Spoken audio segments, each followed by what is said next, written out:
Hi, this is CEO update number 3 coming to you from Blake's Crossing, which is a Lend Lease project. We've currently finished Waterglen 1, we've finished the civil construction portion of the lake and the park, and we're on program to finish stage 2025 in 12 weeks, which is pretty good considering the original program was for 24 weeks. Hopefully we'll be starting Waterglen 2 in the near future here at Blake's Crossing.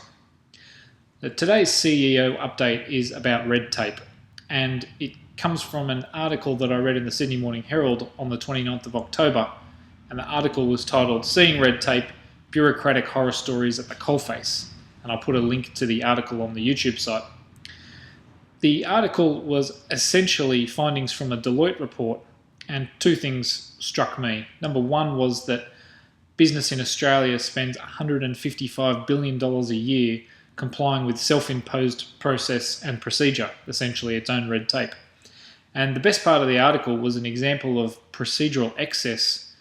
The Deloitte report cites an aviation company which had strict controls over how, and importantly where, staff could access its inventory of small parts. According to Deloitte, maintenance workers spent up to 4 hours a day walking 15.5 kilometres back and forth to collect parts.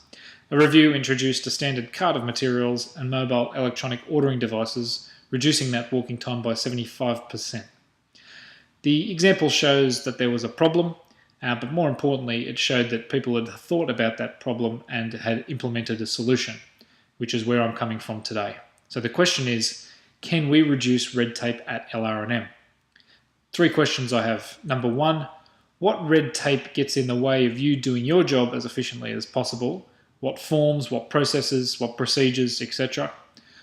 What can we stop doing, and what can we reduce? Remember that we do need policy and procedure to comply with legislation, think workplace health and safety, and also to properly run the business, think purchase orders.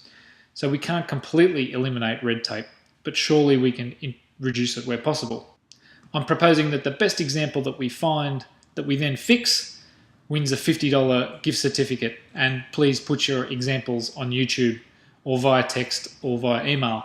So thanks very much, and I'll be seeing you soon.